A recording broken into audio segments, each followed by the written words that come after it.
Habs lose 6-4 against the Philadelphia Flyers.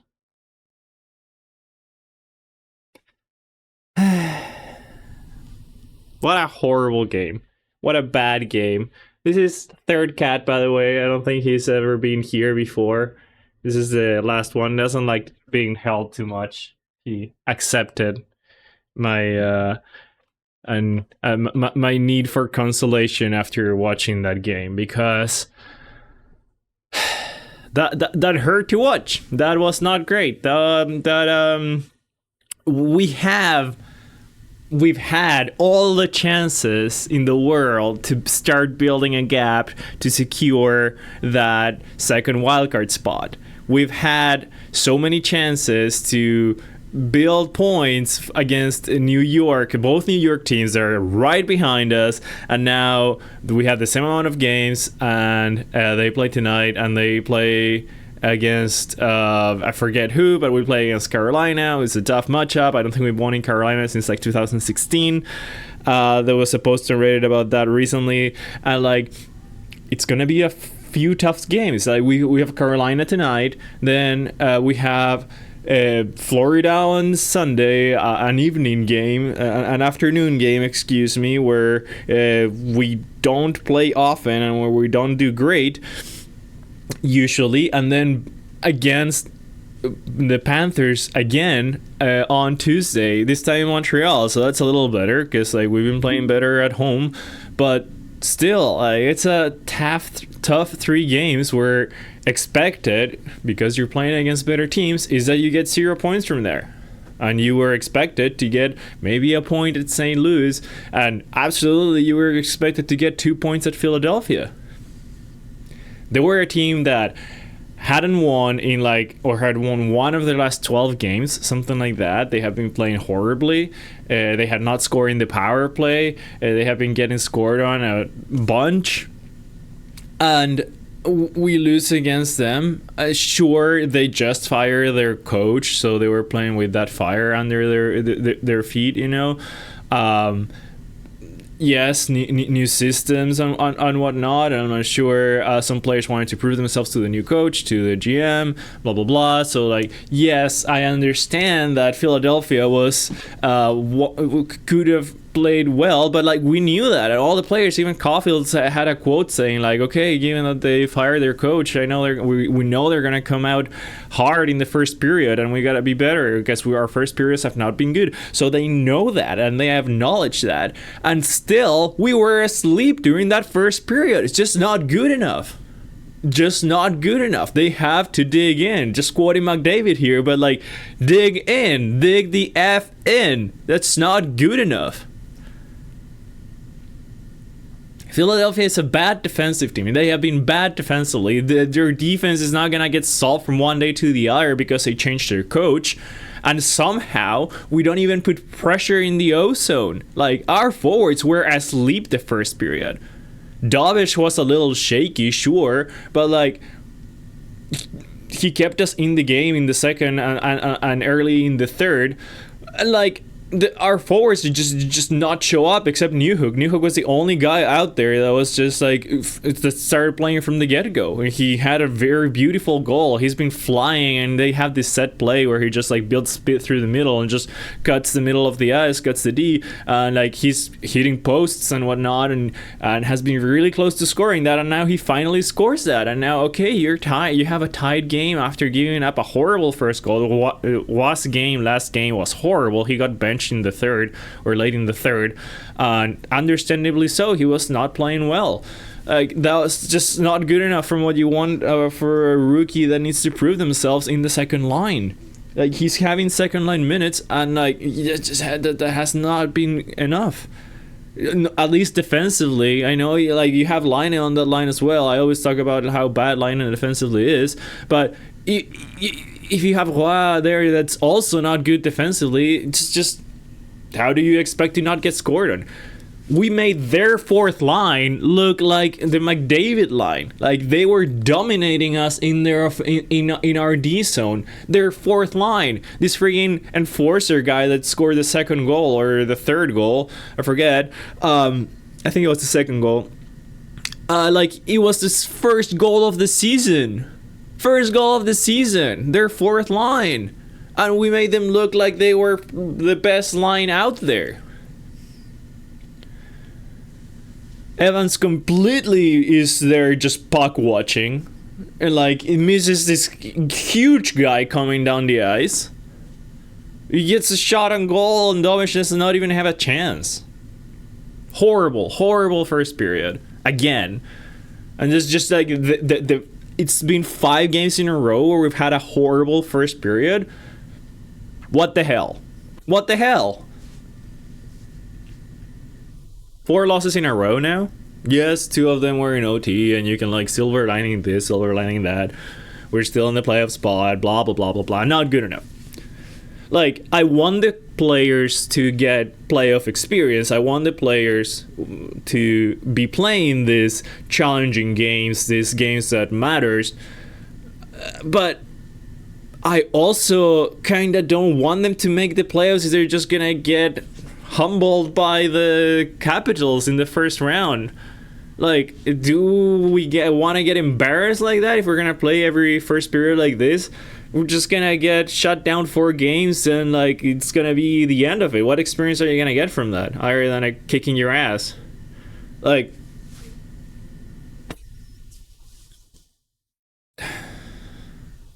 there's 10 games or 12 games left.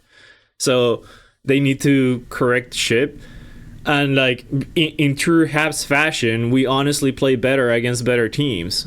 So like we might actually surprise in Carolina, especially with how bad we've been. And like we might actually surprise Florida. We've been playing good against Florida this year, but they know that too. So they're gonna come out flying as well. So I'm scared about those couple games. I don't expect us to do better. Just frustrating, disappointing. You got your ass kicked in St. Louis. You allowed 6 goals in St. Louis. Your goalie wasn't great, but you were leaving them out to dry. They were getting peppered early on, and then later too. And you take that loss, and you have Martin St. Louis saying it's fertilizer. It's not panic. You know, we will use that as fertilizer, which is a great quote. You use that as a learning experience, and you grow from that, right? Well, now you're covered in shit. You have so much fertilizer. Now what? I mean, obviously, in the long term, this is another learning experience, and like in the general picture, this is not too bad. But if you look at the last 2 weeks and the situation the Habs are in right now, like, I don't know. I was just holding my head the whole game. I was just watching, and I was like, okay, Philadelphia, we're here. Let's show that we're good. Let's show that they won this playoff spot. You know, they're gonna come out. They acknowledge that they've been bad in the first period, so they're gonna come out flying out here, and they're gonna be hitting, and they're gonna be playing hard, and they're gonna be forechecking hard. And then the first period was awful to watch. I was just there like, what is this? How is this the effort we get after being destroyed at St. Louis? And now we were here, and it's a complete repeat against a much worse team. Like, okay, you can have the excuse, okay, St. Louis was the hottest team. It's still the hottest team in the NHL after the 4 Nations break and all that. But, like, what's the excuse against Philadelphia? Oh, the new coach. They fired the coach. Sure. But, like, not remotely close to being an excuse. Not for the effort that the Habs showed. Just I wrote down my points here on my phone so I wouldn't forget everything. Actually, that's the wrong game. Here we go. Yeah, just gotta dig in. I wrote down Matheson, big ouch. Obviously, the 6th goal against that was completely on him, but he also just wasn't playing great, and we didn't play good in St. Louis. I know he has a lot of responsibilities. I know, like, we can say hats off for the Hudson Struble line, but they do get the easier defensive matchups, sure. But against the Philadelphia team that hasn't been great, that has a lot of breakdowns and whatnot, he had so many giveaways. Like, he had a giveaway in the first period against Michkov that had already scored, and like Davish bails him out twice, I think, in that same play. And then in the third period, he has the same giveaway against Michkov, and of course he's not going to miss again. Not good defensively. In the open zone, yes, he was generating a few chances here and there. He was helping to keep the puck in. Is he trying to do too much? I don't know. They haven't been good. The only defensive pairing that it was excusable is Struble Hudson, because it's embarrassing to admit, but Hudson has consistently been the best player of our team. How I know he's a star in the making. I know he has incredible talent and incredible compete, even though some analysts say otherwise. But like, how come that this rookie defenseman is usually the best player in the team? Like, this far into the season, the rest of the team need to catch up to his level. How can they see this rookie defenseman playing like he is, like with as much offensive responsibilities as he's getting? He played like 28 minutes or something because we were behind the whole time. Go figure. He has all these offensive responsibilities and he's delivering, and the rest of the team is not.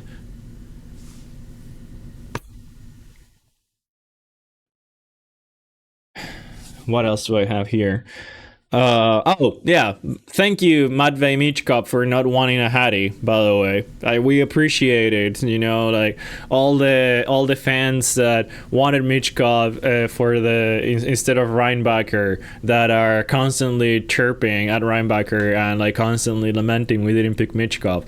I'm sure they appreciate that he didn't score a Hattie against us. So thank you, Matvey. We appreciate it. He just missed. He just hit the post on an empty net, like 3 foot away.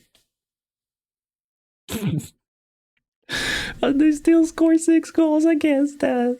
He still scored twice.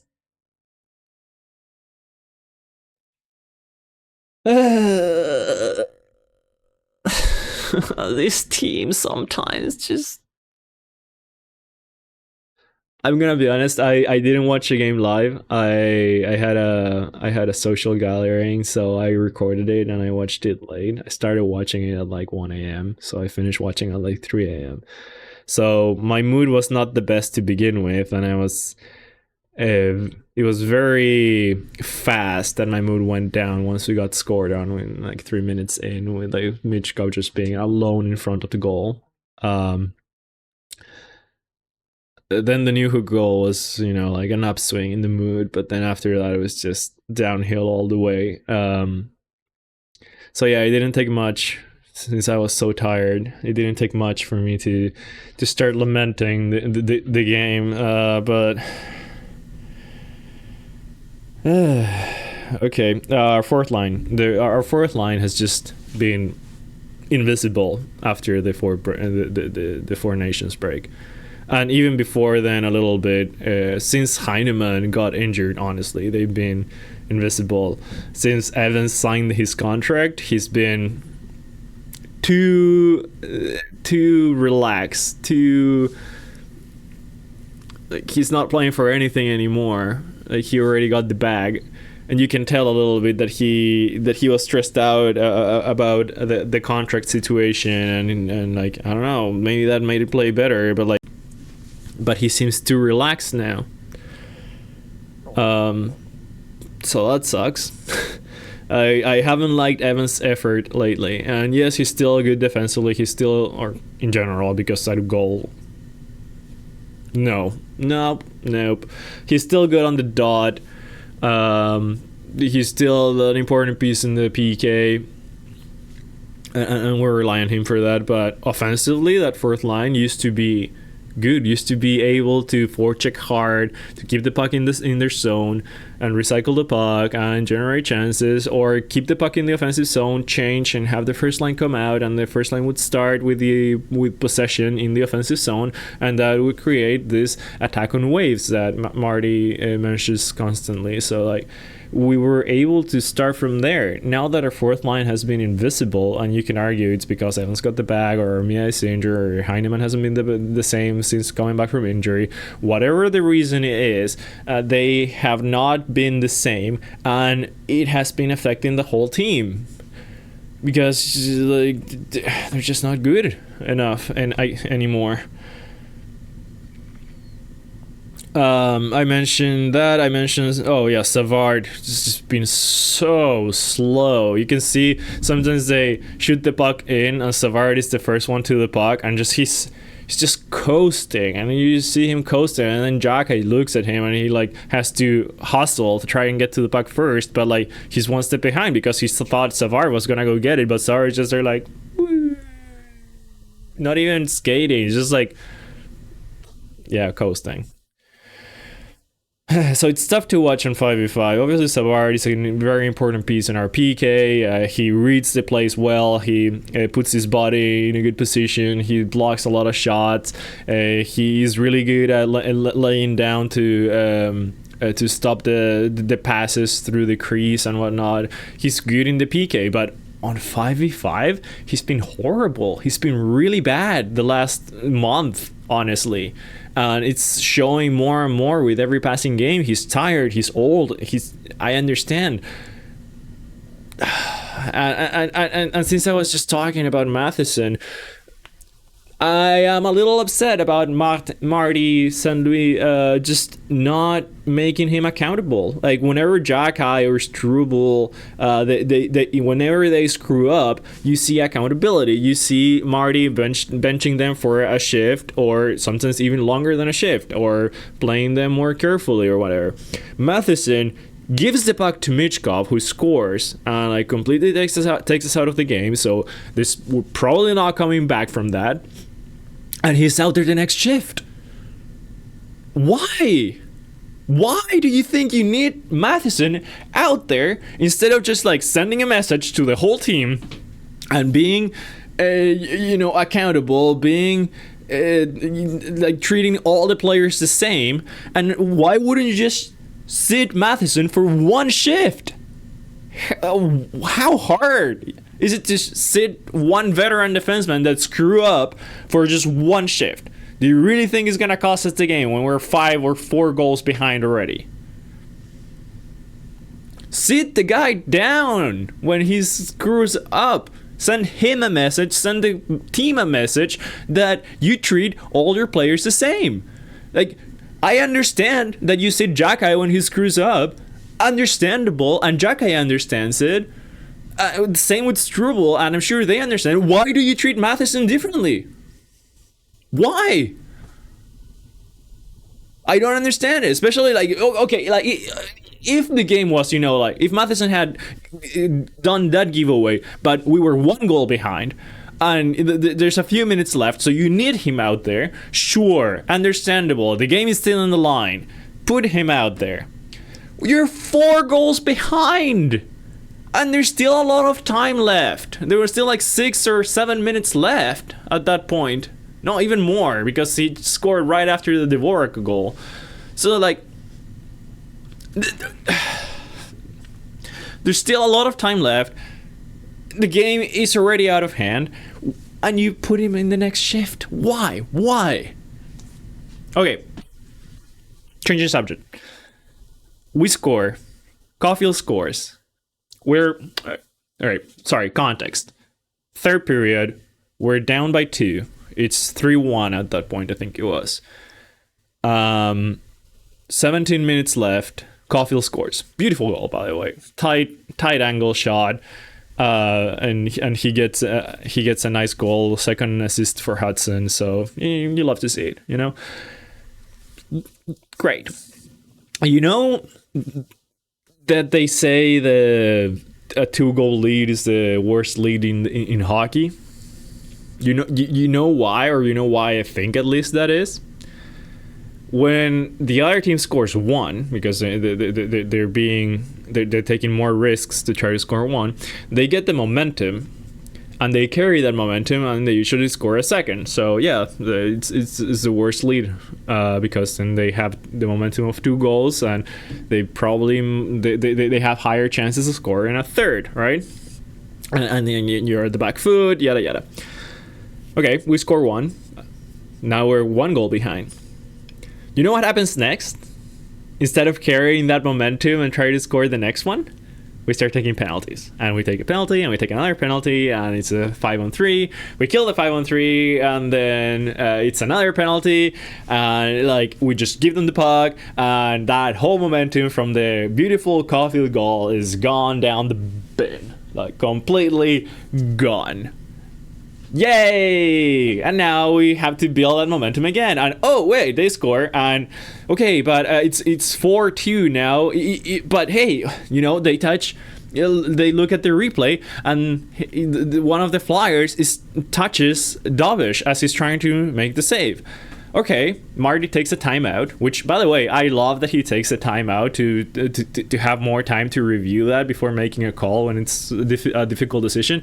I honestly don't mind the creative use of the timeout. I mentioned it in another few videos that I would kind of want him to take timeouts earlier in the game when you're losing momentum to like reset, right? But I appreciate him trying that and taking the extra time to review. And okay, he looks at it and he's like, all right, the guy went into the crease by himself. He didn't get pushed in. There's absolute contact with the goalie. And the only point that is out for discussion or for whatever the refs look at is if it prevented Dovish from making the save. He takes a chance, you know, like the Flyers penalty power play hasn't been great. They haven't scored like in their last 34 chances in the power play or something. They haven't scored a power play goal in the whole of March. So like, what's the worst thing that can happen? And the best thing, and like the game is getting out of hand if that goal counts. So perfect, you know, challenge, perfect. They take a little bit of time to review it, and pretty fast, to my opinion, given how long they take sometimes to review those interference calls. They say it's a good goal, which is debatable. Goalie interference is just something no one fully understands. There's obvious contact in the crease. You could argue that Dovish couldn't push away as much as he wanted to because there was a Flyers guy just like touching skates with his skate. You could argue that he was not going to make the save anyways, and it didn't affect the play at all. Honestly, I don't know. I was agreeing with Marty for challenging that. I did think he was going to come back. I don't blame him for that. Crap, it doesn't work. Okay, now they have a 2-goal lead again and a power play, and of course they score on the power play because Habs fashion, we allow these enforcer in the fourth line to score their first goal of the season. Of course we're going to allow Philadelphia, that hasn't won any game, to win this game and score a power play goal when they haven't scored any power play goals in the whole of March. Habs tradition, I guess. Just hopefully in full Habs tradition we win today against Carolina, because that'll be great. But 5-2 anyway, I was at that point. Okay, you're down by 3, but there's still a lot of time left. There's still like 13 minutes left. Perfect. Dvorak scores. That line, that third line, has been grinding, has been pretty good. Anderson injuries, I think, are catching up to him. He wasn't there in the power in the penalty kill. He's usually paired up with Dvorak, but at some point he was in the bench and it was Suzuki with Dvorak out there. Odd, right? Odd. And I do think some of the injuries are catching up to Anderson because he's not been going so fast. He's not hitting as much as he was earlier. So yeah, but they still are the only line that go hard to the net because they have Gallagher. Of course, they're going to be the line that goes hard to the net. But even Dvorak and also Anderson, they go to the net whenever Gallagher is not there. So I appreciate their effort. I appreciate the grinding. And Dvorak gets one beautiful pass but from Anderson, who gets the puck from Gallagher. So it's Gallagher to Anderson, Anderson to Dvorak, who buries it. And okay, we have the momentum again. And we're 2 goals behind still, but like, we can do this. We've done this. We've come back from worse against a way better team. We've got this, right? And then Matheson giveaway. Completely kills everything, all the moments. And I mentioned this whole story of the goals just to come back to sit Matheson for a shift. Send the message.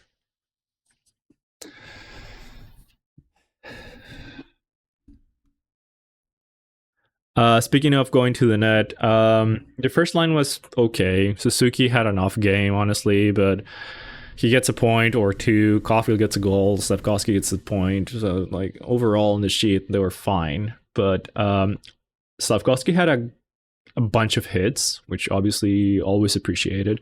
He plays big, but I want him to go more to the net and to be meaner and stronger at the net. I think whenever he's at the net, Caulfield and Suzuki are really good at putting the puck on net. And their goalie was leaving a lot of rebounds. Slavkovsky was around the net, but he was always a step behind on catching the rebound. I don't know if that's the defense, the Flyers defense being good at tying his stick and like boxing him out, but he's a strong guy.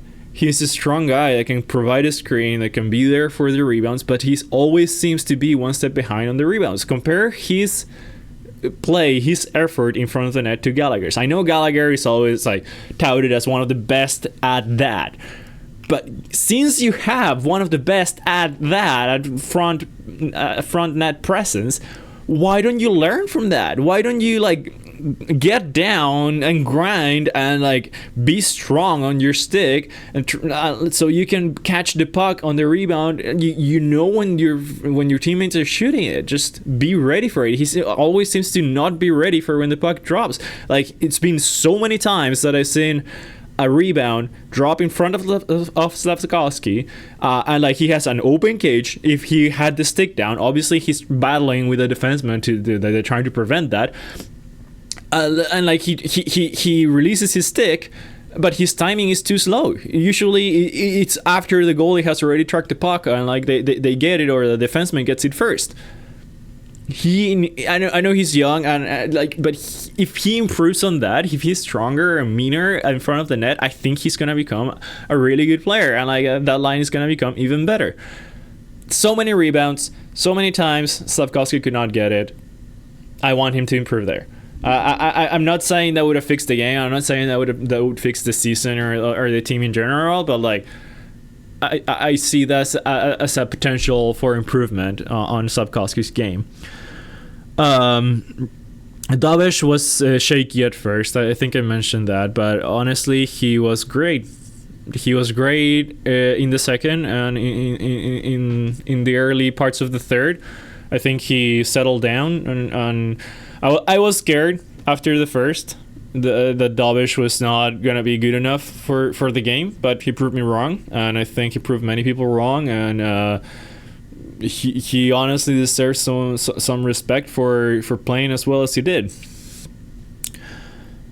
I already mentioned our poor effort on the third. That like we knew they were gonna come out hard, and we were just puck watching for the first 3 goals. Their power play had been bad. The nice drive by Dvorak. The embarrassment of Hudson always being the best. Looks like this team doesn't want the playoffs, or like I mentioned last video, they might be crumbling to the pressure, which is even worse in my opinion. When you're playing, like when you're in this situation and you're a team that didn't have the expectations of making the playoffs, and now you find yourself in this situation, how come that you're crumbling to the pressure? Like, how is this gonna be in a couple of years when you're actually expected to make the playoffs and make a splash at the playoffs, if they're not able to play with this pressure, which is nothing? Like, when the Montreal media and all the fans expect the Habs to make the playoffs because it's time, the pressure is going to be so much worse. They need to be better than this. They can't let this little pressure affect them this much, if that is what's happening, which seems like it is, since, you know, like, playing against the Flyers like that after the game with St. Louis, in St. Louis, like, I really hope they come out better against the game today in Carolina. Struble seemed a little shaky at first, and I was, like I said last video, I was wondering if Goalie being close to coming back is affecting him, and at the start of the first period I was wondering if he was going to have another bad game. But like Dobish, Struble also settled down, and I think he had a strong game after a few shaky plays during the first. But like, he's super strong. He's playing well with Hudson. Like, they had that play in the O zone where they're just bussing him and Hudson, just bussing the puck around, creating chances. Hudson had a couple of really good scoring chances there. He fakes the shot, the guy like slides out, he generates the chance, but like puts it away. And oh my god, that reminds me, we had so many chances. Okay, against St. Louis we didn't have a lot of chances. They were playing really well, and like, sure, against Philadelphia we had so many chances to score and so many shots and dangerous situations that we just put not on the net at all. We missed the net so much yesterday. We missed it all the time. Suzuki had a tap in. He just needed to like blip in. He puts that in 9 out of 10 times, or 95 out of 100 times he puts that in. And he puts it on the pads of the goalie. Caulfield had a couple really good scoring chances, and then he couldn't hit the net. Hudson also, like, he was making so many good plays when he missed the net. Newhook also had more than one chance, other than his beautiful goal. He had other chances, and they were missing the net. They seemed to be aiming high the whole time, but they were just missing the net. I know they're good players. I know they hit that all the time. They hit that in practice whenever they want to. But like, how come we couldn't just hit the net at all? There was so many good scoring chances that we just like missed completely.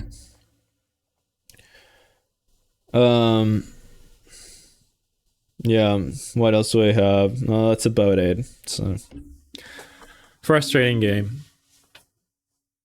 And not, my brain is mush. Like I said, I went to bed late yesterday because I watched the game late. But we have a rough stretch of games now. Carolina, and then the Panthers back to back.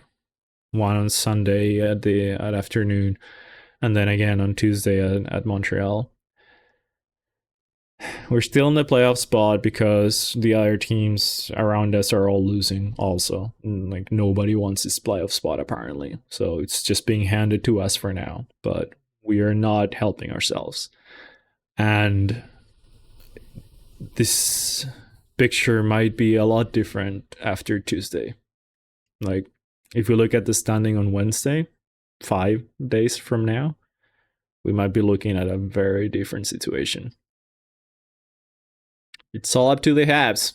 You know, Carolina and Florida are difficult teams for sure. They're not impossible to beat. We've done it. We've proved that we can play against those teams. We've proved we can be good. But our defense has been really bad. We've been very passive on our zone.